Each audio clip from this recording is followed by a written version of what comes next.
kati kansoke mbamulise ku katono nnyo nakola video emabega ng'omugenzi Sheikh Nuhu Muzata batte Allah amujjuludde n'omugenzi Sheikh Anas Kalisa Allah nga amujjuludde nenvayo nenkola video nembagamba nti Museveni gamubugumye era nembagamba lwaki amaziga ag'okufa gali ku busozi buno bubiri wammanga nga to obusozi buli busatu bw'Abayisiraamu kuliko aka Kampala mukadde ke tuyita Old Kampala edda ke bayitanga aka Kaperugadi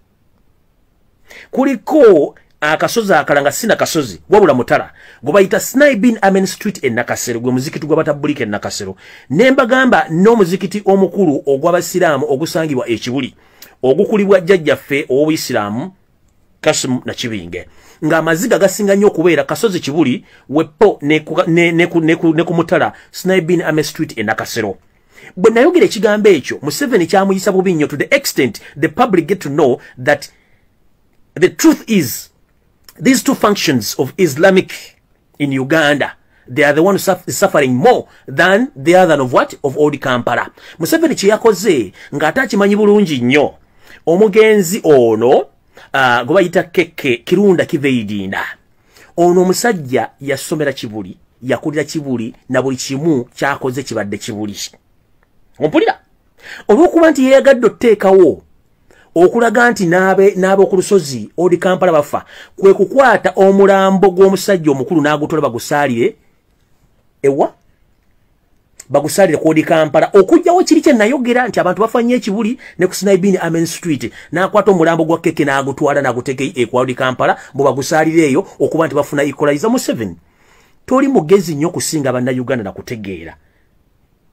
toli mugezi nnyo kusinga bannayuganda kutegeera kati gwe bwakoze ekikolwa ky'okukwata omulambo gw'ono omusajja n'ogubba n'ogukukusa mpaka ku Old Kampala ng'omusajja oyo akulidde Kibuli gy'asomedde gy'abadde akolera eddiini buli kimu kyonna olw'okuba nti gwe wayagadde okugyawo kiri kye nayogera nti Kibuli ne Snaibin Amen Street basinga okufiirwa abantu bangi n'okwata omulambo gw'omusajja n'ogukukusa n'ogutwala era ne famire yabadde erimu obuzibu ng'abaana mubaga no tekisoboka taata ffe mutwala ku Old Kampala ng'ate okusala na buli kimu kyakoze mu bulamu bwe akikoledde Kibuli ekyo na kyalesa difference okwawukana mu family olw'okuba nti Museveni gwe kimu oyagala kukola divide and rule awo nno nja kutegeeza wakoze ensobi era nakutegedde ngenze maaso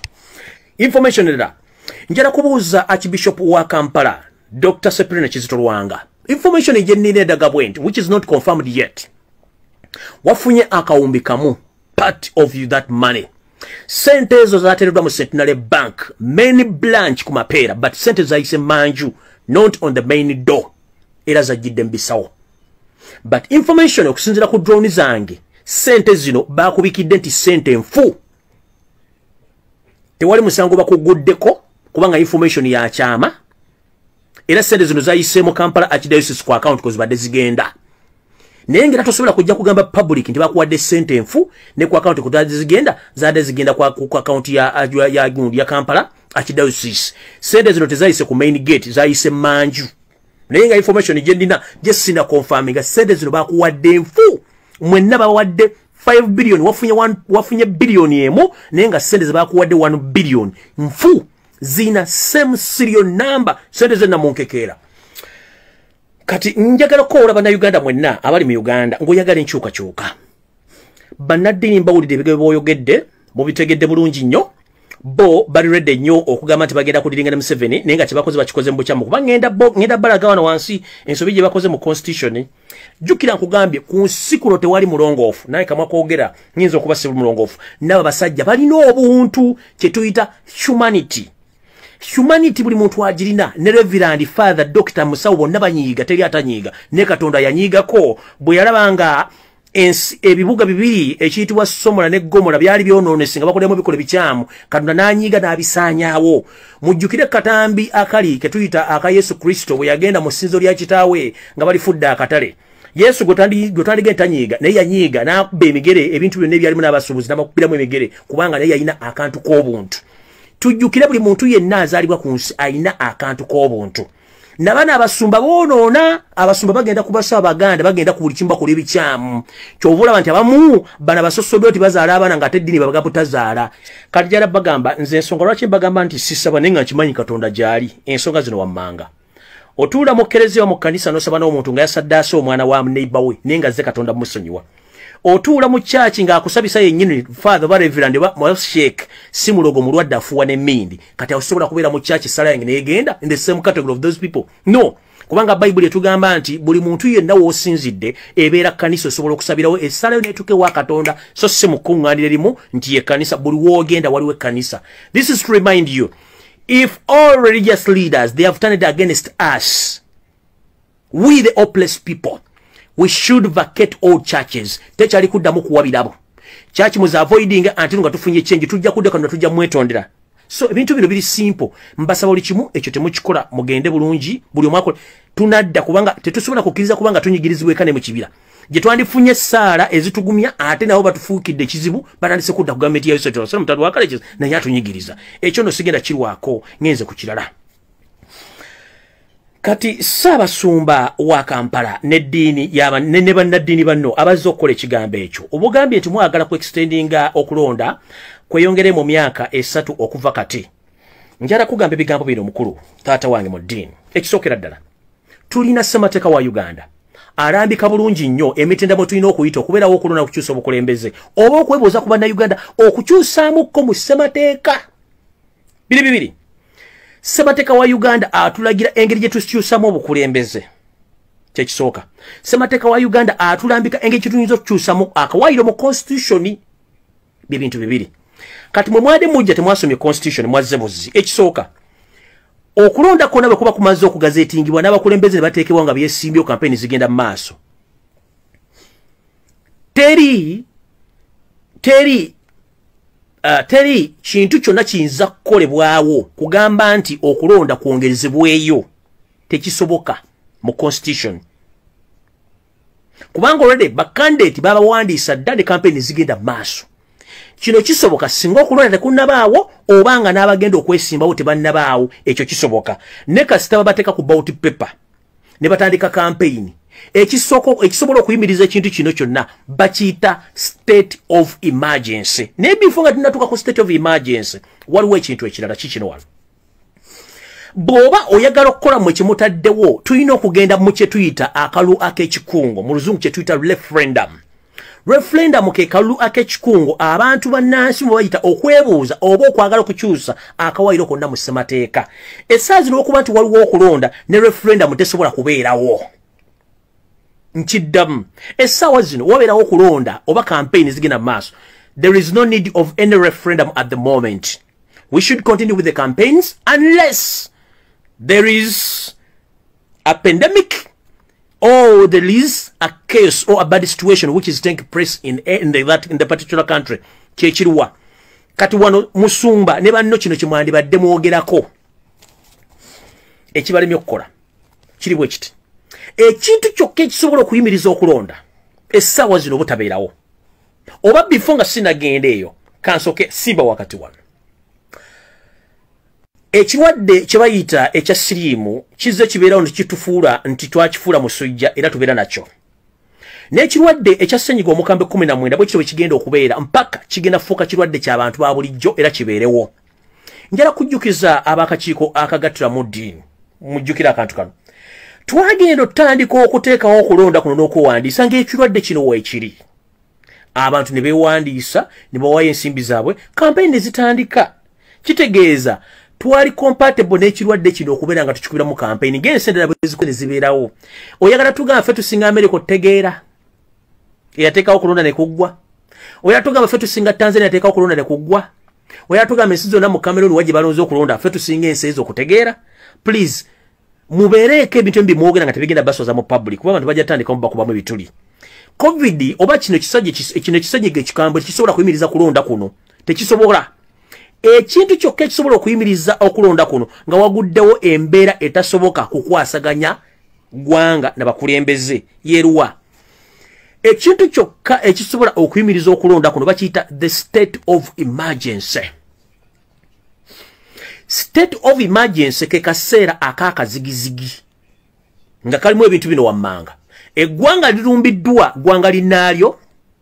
eggwanga lirumbiddwa abayeekera, oba eggwanga liguddemu ekizibu namuzisa gamba nga amataba musisi n'ebintu ebyefaananyizako mu kkowe eryo nga terisobozesa byakwerinda nabannansi kuba nti bateredde entende ebyo ebizibu byokka ebisobola okuyimiriza okulonda naye ate mu kkoera erimu bakiyita state of emergency kati state of emergency eno still naye bw'ebeerawo erina ebbanga lyayo state of emergency erina ebbanga lyayo eggere litya tetera kusukka myezi 3 okubeerawo state of emergency tesukka myezi 3 okubeerawo era state of emergency eno bw'ebeerawo kati wetwogerera essaawa zino ensobi Museveni gy'atasobola kukkiriza eri bweti Museveni yakola ensobi ne speaker Rebecca Kadaga yakimanya nti Museveni tasobola kubeera mukulembeze wa Uganda ekisooka talina mpapula si muna Uganda twabimusaba n'abimumma ekyokusatu akimanyi bulungi nnyo nti omukulembeze bw'aba agenda okwesimbawo obuyinza babukwata ne babubuliriza speaker wa parliament n'abanga yafuga eggwanga eryo mpaka nakati bwe mwagala kuyita state of emergency okuyimiriza okulonda kitegeeza Museveni essaawa zino obuyinza bwonna alina bukwasa speaker Rebecca alitwala Kadaga n'akalakata Uganda emyezi 3 ku myezi 6 ekintu kino bwe kiggwawo kye mutaddewo nti waliwo ensonga ABC ng'emwe kuwasa kino ekirwadde ekikambwe with immediate effect baleeta abasawo bakafulu okutandika okukola assessment n'okulaba nga balwanyisa ekirwadde kino obutasukka wakati wa myezi 3 ku 6 emyezi egyo bwe gimala okuggwayo ng'obuyinza Rebecca Kadaga yabuyina nga Museveni ali bbali ne mu State House avuddemu ekyo bwe kiba kiweddewo oluggwa bwe ruti balina okuteekerawo okulonda with immediate effect okulonda ne kuddamu ne kutojjera kati mukulu mwabazza okukola ebigambo bino mulina ebintu bye mutaasome nga mujja obulungi bye njagadde obasomesaako musooke mubitegeere kati ndoza mubitegedde bulungi bakulu b'eddiini kyenva bagate mwasoma ssemateeka nga mukola ki nga mujja wano era mwalina okudda ne musoma ssemateeka ne mmanya biki ebigenda okgenda mu maaso kubanga nze ndiwo kusomesa baki bannaddiini owulira nze ndiwo kusomesa bannaddiini abaze ne bakola ensobi nga kyemwogerako temukimanyi kati maze obbanyonnyola bulungi nnyo mukitegedde bulungi nnyo era muddeeyo mukole statement withdrawing a statement gye mukoze kubanga mutyobola ssemateeka w'eggwanga bamaze obbawa ssente za obuwumbi 5 ate nga n'essente kyategereko nazo nfu ate nga nkibagambye ne Museveni talina gwakozesa n'atamutta kubanga ajja batta obuvo bwe n'obuddo bwakutta gavumenti ng'ekyuse mukama nnyambe embeerewo ebyokukyusa mu ssemateeka bingi nga mumuniteekamu akawaayiro akagamba nti omukulembeze bw'aba ayingidde mu nnyumba y'obukulembeze omukazi alimu mu nju oyo nga first lady constitution emu emirimu gy'okukola naye teekeddwa kweriranya kifo kyonna kya byabufuzi kyekimu n'abaana be tebateekeddwa kweriranya wadde ekifo kyonna ekyebyobufuzi kyonna nga bakyali mu maka g'obukulembeze okuggyako nga bavudde mu bukulembeze nga bwe kiri mu Amerika nti Bush yali mu State House nga ne family yagirina abaana bagenda okuyingira mu byobufuzi almost nga amaze okufuluma era ne badda naye mu Uganda n'ofuna ekiwowongole kirina interest efuga eggwanga yagwa senior 4 n'agwa senior 6 Sandy Hasti yasomera manju waayo mbwe yagala fuga ggwanga nga mentality yo kajalina the simple thing in his merongoto bolangata is to kill teri government ya musibira mu bwange efugisa mundu egenda kulakulanya ggwanga tekiriyo teri government nga teina mateeka egenda kulakulanya ggwanga tekiriyo teri government ng'erina ebirowoozo nti byakufuga mikufiira kwegenda kulakulanya ggwanga teriyo teri government erina kirowoozo nti bwenvaako n'omwana nga yasika egenda kulakulanya ggwanga teriyo ekyo kitegeere nga Munnayuganda atoola mu myaka gy'emikulu nfundikira bwe nti Museveni mu kuoccupying okutwala ettaka lya Bannayuganda oddigulo ddimala what is their intention if you ask yourself what is the intention of Museveni occupying the entire Uganda agitwala by all means afetchinga abanyarwanda abalungi okubajja mu nsi zaabwe n'abayingiza mu Buganda Luweero Mubende Nakasongola uyo wonna what is their intention of occupying if you came to lead a nation lead the people and live let others come and lead but Museveni's intention is not all about leading is occupying and taking over Uganda bali kubuuza ensi yo wagikolerera ki nga amatama ntengo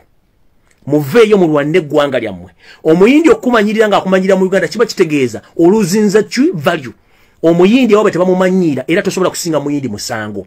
omuchaina wabwe tebamanyira tosobola kusinga muchaina musango lwaki munna Uganda omugwira akusinga omusango nakuba nempi bayina n'amakomera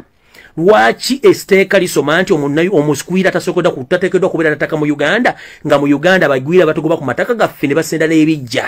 nga mu nsi ezaabwe mugwira togula ttaka webuze ebuuzo bino anso gifune situla engalabiyo gikunkumule evemu enfuufu okanula amaaso okwata ekitabo ekyokuba musomesa abaana kufuna bukubeera